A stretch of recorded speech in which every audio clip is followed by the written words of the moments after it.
Saludos y bienvenidos a otro episodio más de Leyendo el Evangelio según Juan. En el día de hoy vamos a leer el capítulo 21. Este capítulo es el capítulo final de este libro de Juan y vamos a ver cómo ya Jesucristo, luego de haber resucitado, tiene un tiempo de compartir con sus discípulos antes de ascender al cielo. Pero antes de comenzar vamos a ir en oración a Dios. Padre, te damos gracias, Señor. Gracias porque hemos podido leer este libro en su totalidad, porque podemos, a través de tu Espíritu Santo y tu gracia y tu misericordia, entender estas verdades. Y te pido, Señor, que sea así otra vez más en el capítulo 21, que sea tu Espíritu Santo dándonos ese entendimiento de tu palabra, que podamos, Señor, nosotros tener una interpretación correcta de tu palabra. Y que no solamente tengamos entendimiento y una buena interpretación, sino que podamos, Señor, nosotros vivir, internalizar la palabra que estamos recibiendo en el día de hoy. Y Padre, ayúdanos, Señor, a ser más como Jesús. Y te pedimos estas cosas en ese nombre que es sobre todo nombre, Jesús el Cristo, el resucitado. Amén. La primera sección se llama Jesús se manifiesta junto al mar. Dice el versículo número 1. Después de esto, Jesús se manifestó otra vez a los discípulos junto al mar de Tiberias, y se manifestó de esta manera. Estaban juntos Simón Pedro, Tomás llamado el Dídimo, Natanael de Cananá de Galilea, los hijos de Zabadeo y otros dos de sus discípulos. Y Pedro les dice: me voy a pescar. Y nosotros también vamos contigo, le dijeron ellos. Fueron y entraron en la barca y aquella noche no pescaron nada. Y es interesante porque la mayoría de estos discípulos son pescadores por profesión. Y llevan pescando toda la vida. Son pescadores generacionales, ¿no? Donde su papá es pescador, sus hijos pescadores, así por el estilo. Y están toda la noche pescando y frustrantemente no consiguen ni un solo pescado. Y miren lo que pasa en el versículo número 4. Cuando ya amanecía, Jesús estaba en la playa, pero los discípulos no sabían que era Jesús. Jesús les dijo: hijos, ¿acaso tienen algún pescado? No, respondieron ellos. Y él les dijo: echen la red al lado derecho de la barca y hallarán pesca. Entonces la echaron y no podían sacarla por la gran cantidad de peces. Hasta este momento, estos pescadores están frustrados, pasaron toda la noche pescando, no sacan nada. Y Jesucristo, ¿verdad? Desde la orilla, de lejos, le dice: ¿han pescado algo? No, no han pescado, tírala ahí. Y ellos deciden obedecer a Jesús. Pero en este momento ellos no saben que es Jesús. Esto es lo interesante, porque ellos no se dan cuenta que el que le está hablando es el Señor. Vamos a ver qué sucede en la historia. Versículo 7. Entonces aquel discípulo a quien Jesús amaba dijo a Pedro: es el Señor. ¿Por qué? ¿Por qué ahora se dieron cuenta que es el Señor? Porque mire cómo terminó el versículo 6. Entonces la echaron, ¿no? Le hicieron caso a la persona. Y no podían sacarla por la gran cantidad de peces. O sea, era tanta y tanta la cantidad de peces que por poco se rompe.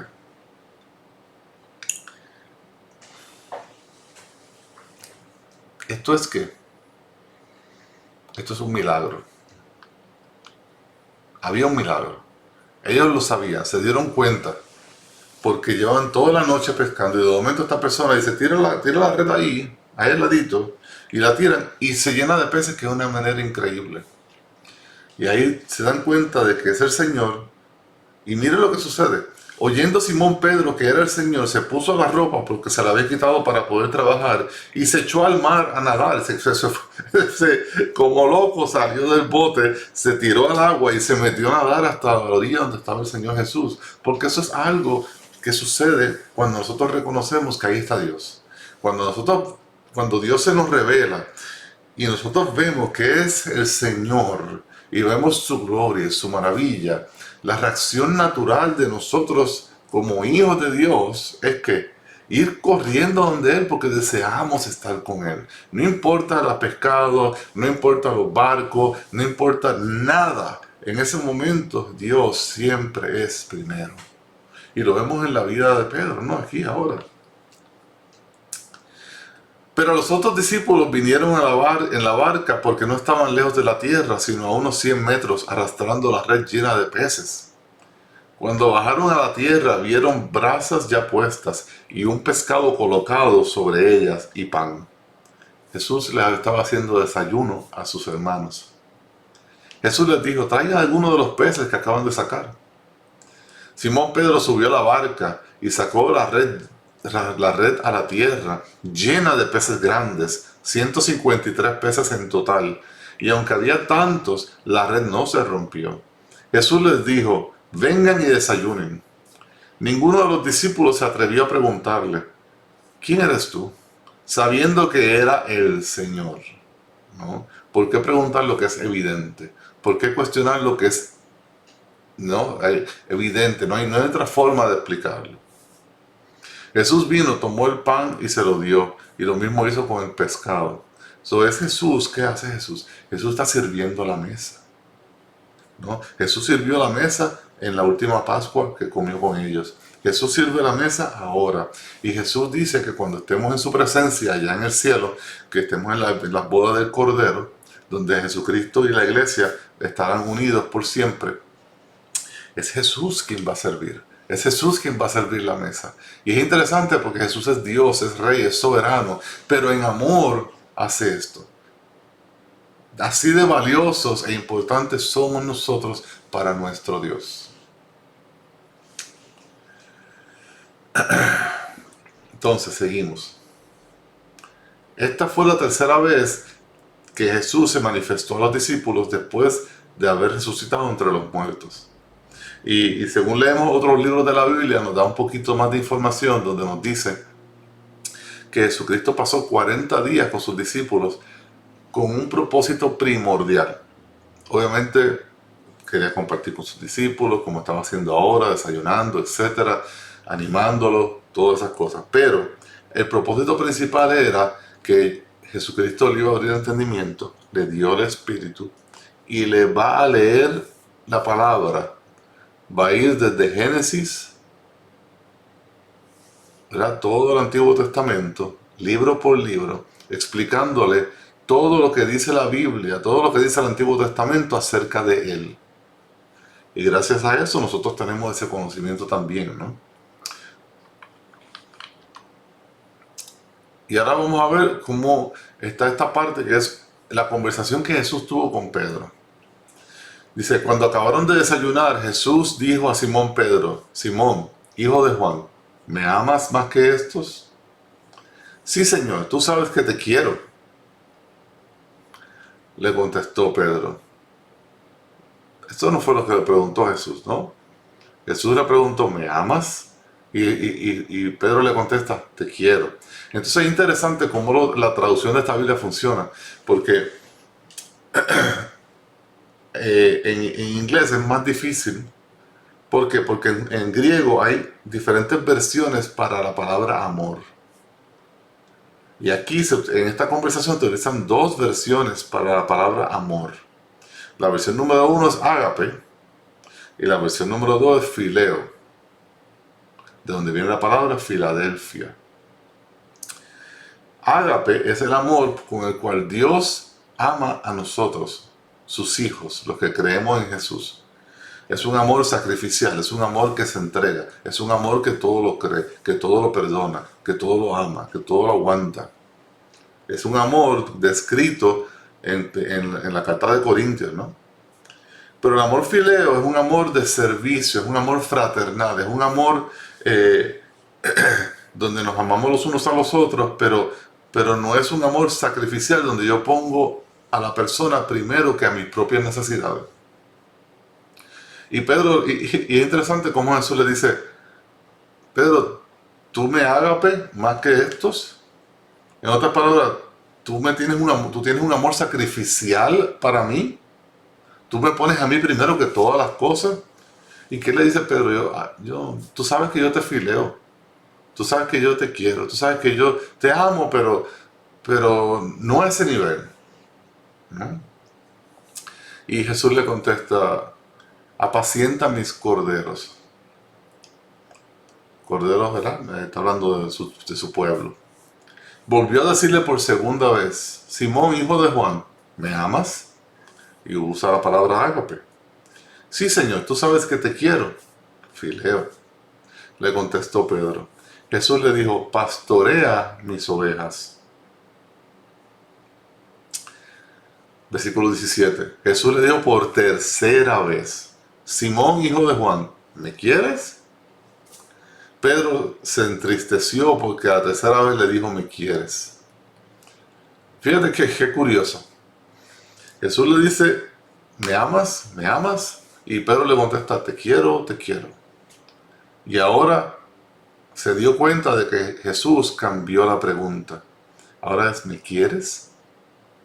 En otras palabras, aunque sea me quieres, deberías amarme, pero aunque sea me quieres, tu amor no es perfecto, pero aunque sea me amas un poco, de una manera fraternal, filial.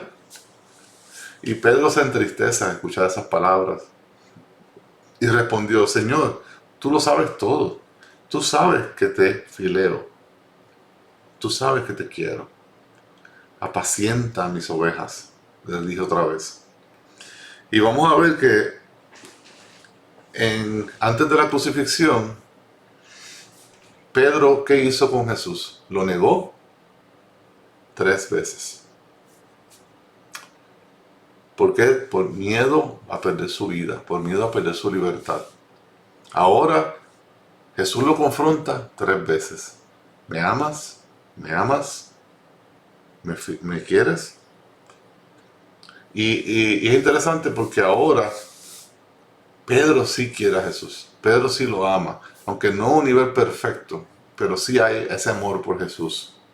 Y vamos a ver en la vida de Pedro algo bien, bien interesante, porque lo vamos a ver de huir y negar a Jesús, a amar y a querer a Jesús de una forma, amar a Jesús de una forma filial o fileo, a amarlo de una forma ágape o sacrificial.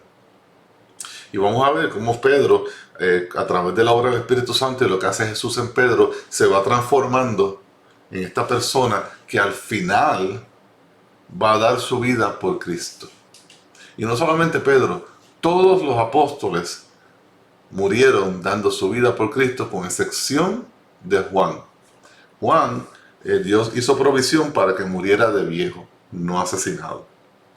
Pero eso es para que podamos ver que en la vida del cristiano nosotros vamos a ser transformados. Cuando yo vengo a Cristo, yo vengo como yo soy. Vengo pecador, vengo sucio, vengo pervertido, vengo mal hablado, vengo borracho, vengo drogadicto, vengo homosexual, vengo transgénero, vengo como yo soy. Porque Dios me llama como yo soy. Dios no espera a que yo cambie para llamarme, porque eso sería imposible. Sino que Él me llama con ese amor precioso del Señor Jesús. Y me doy cuenta de mis errores y me arrepiento de haber vivido la vida que viví y pongo mi fe en Cristo Jesús. Le creo a Cristo Jesús. Internalizo la palabra y pongo mi confianza en Él. Lo creo en mi corazón, lo confieso con mi boca, que es lo que llama la palabra. Y ahí, ¿qué hace Dios? Dios, a través del Espíritu Santo, lo primero hace que empieza a lavarme. Y me lava y me quita los pecados. Y me hace un nuevo hombre. Y me va revelando su palabra. Y la combinación de su palabra con el Espíritu Santo va limpiándome, va cambiándome para que yo sea menos como yo y más como Jesús. Y Jesucristo viene y nos toma así todo sucio, todo feo, todo pecaminoso, todo enfangado en pecado y en sucio y en perversión. ¿Para qué? Para limpiarnos y transformarnos al punto que nos presenta al Padre brillante, resplandeciente, perfecto, santo, puro y bueno. Y dentro de esa transformación vemos una transformación en el amor que tenemos por Dios, porque va a qué, va incrementando. Y así mismo lo vimos en Pedro. Pedro vimos cómo rechazaba a Dios, ahora vemos que quiere a Dios y vamos a ver en un futuro que ama a Dios de una forma sacrificial, donde dice, voy a morir por Cristo, no hay problema. Así murieron Pablo, así murieron Tomás, así murieron todos los demás apóstoles, con un amor santo y perfecto hacia Dios. No esperes cambiar para venir a Dios, porque la palabra es bien clara, eso no sucederá. Tú vienes a Dios como estás, tú te arrepientes de tus pecados, reconoces que tu vida es pecaminosa, amas al Señor, le crees en Él, pones tu fe en Él y buscas de Él. Y deja que Él se encargue de limpiarte, deja que Él se encargue de ver, ¿verdad? Él todo lo conoce. Y su palabra penetra más profundo que nada, ¿no? Es como una espada de doble filo que separa lo bueno de lo malo y va penetrando en mi corazón, va penetrando en mi mente. Y es la palabra de Dios que va a hacer que la transformación a través de la obra del Espíritu Santo en mi vida. Por lo tanto, ven al Señor Jesús como estás ahora mismo, no tienes que esperar. Ven al Señor Jesús, síguele, créele y Él se va a encargar de cambiarte. Él va a mirar, esto me gusta, esto no me gusta, esto me gusta, esto no me gusta. Y va a empezar a sacar lo que no le gusta y lo que le gusta lo va a empezar a perfeccionar, lo va a empezar a mejorar, lo va a empezar a transformar, ¿no? Recordemos el ejemplo del viñador. Estamos en Cristo, que Jesús es la viña, nosotros somos las ramas. Y lo que no le gusta al viñador, ¿qué hace? Lo poda, ¿no? Esto no me gusta, esto no me gusta, nos crece para acá y nos da forma. ¿Para qué? Para que crezcamos saludables en Cristo Jesús y demos mucho fruto. Por lo tanto, esa es mi recomendación del día de hoy. No esperes a cambiar para venir a Dios. Ven a Dios para que Él te cambie. El diálogo con Pedro no termina ahí. Versículo 18. En verdad te digo que cuando eras joven te vestías y andabas por donde querías, pero cuando seas viejo extenderás las manos y otro te vestirá y te llevará a donde no quieras. Y esto dijo dando a entender la clase de muerte con que Pedro glorificaría a Dios. Habiendo dicho esto, le dice a Pedro, sígueme. Pedro muere crucificado. Y esto es una profecía del tipo de muerte que Pedro va a vivir, a experimentar, y muere crucificado por causa de su fe en Cristo Jesús, que es lo que estábamos hablando anteriormente. Versículo 20. Pero volviéndose vio que le seguía el discípulo a quien Jesús amaba, el que en la cena se había recostado sobre el pecho de Jesús y le había preguntado, Señor, ¿quién es el que te va a entregar? En otras palabras, estamos hablando del apóstol Juan. Entonces Pedro, al verlo, le dice a Jesús, Señor, ¿y este qué? Que muchas hacemos esto a veces, ¿no? Nos comparamos con otros. Pensamos que Dios tiene que tratar a cada uno de nosotros de forma igual. Y en ningún lado de la Biblia dice que Jesús nos tiene que tratar de forma igual a cada uno de sus discípulos. Entonces Jesús le dijo a Pedro, vas a morir crucificado. Y él mira a Juan y le dice, ¿y aquel? En otras palabras, también, o sea, como que esperando una igualdad, ¿no? ¿Y qué le dice Jesús? Si yo quiero que Él se quede hasta que yo venga, ¿y a ti qué? Tú sígueme. Y en otras palabras, en palabras bien bonitas, el Señor le dice, ¿qué te importa lo que yo haga con mi pueblo? Tu responsabilidad es amarme y seguirme y obedecer mi palabra.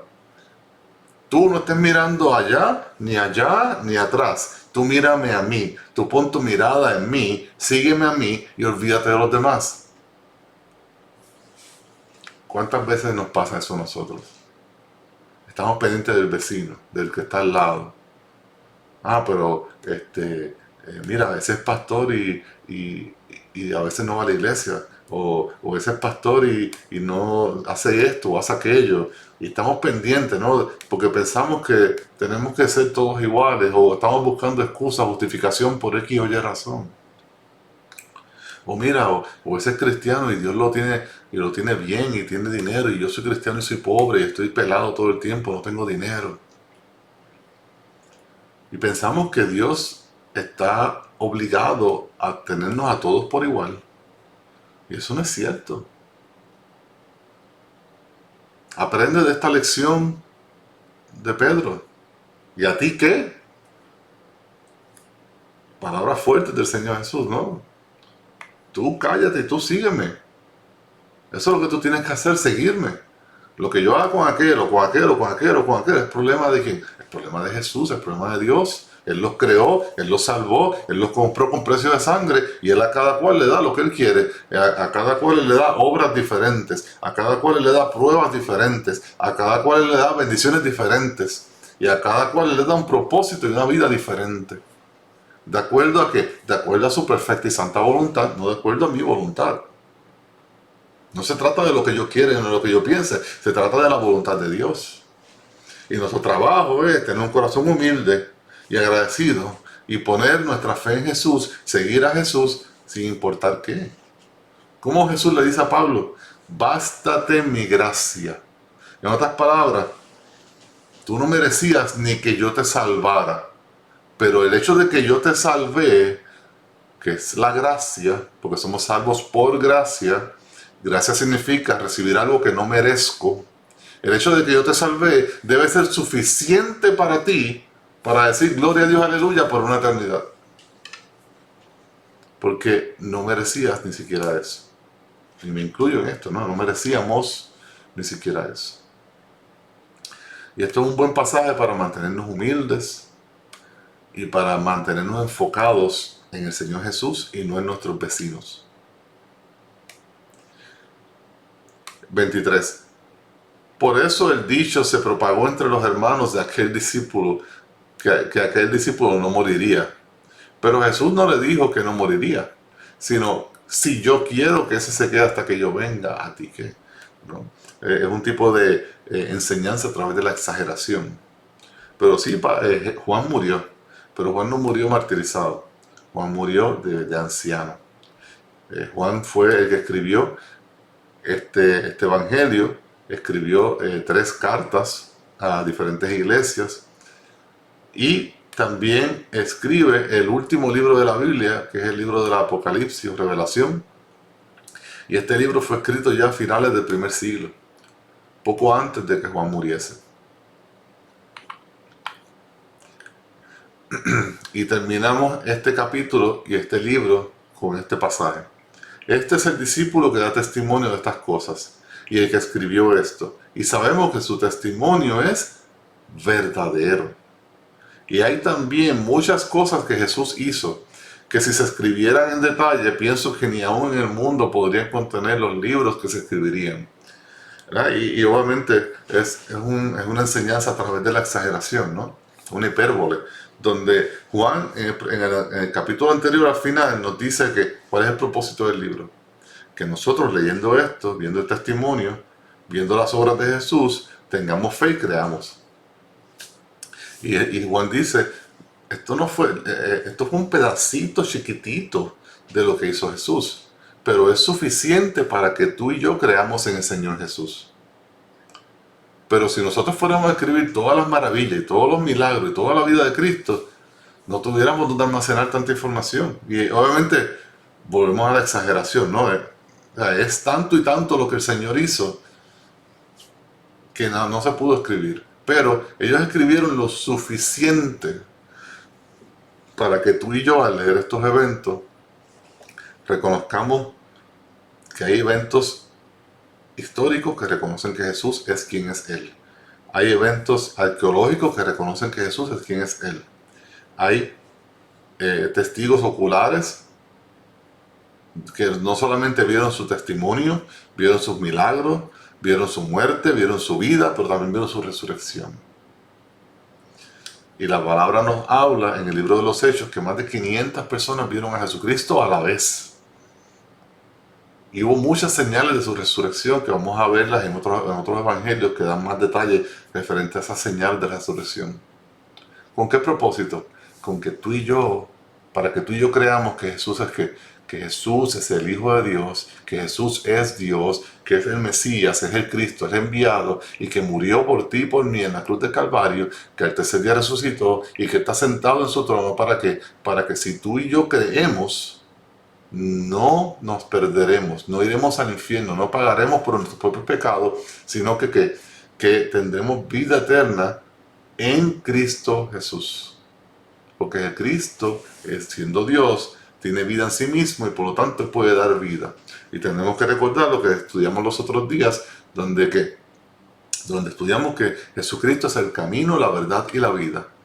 Y nadie viene al Padre si no es a través de Jesucristo. Y eso de a través de Jesucristo es tan sencillo como decir, yo pongo mi fe en Jesús, yo creo en Él, yo lo confieso, yo lo amo, yo lo sigo, yo me arrepiento de mi vida.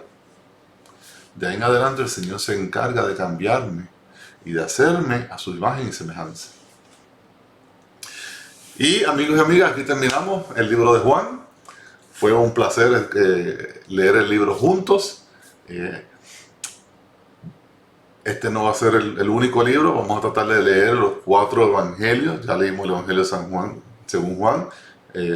Quizás podemos leer de Marcos, Mateo, Lucas, no sé.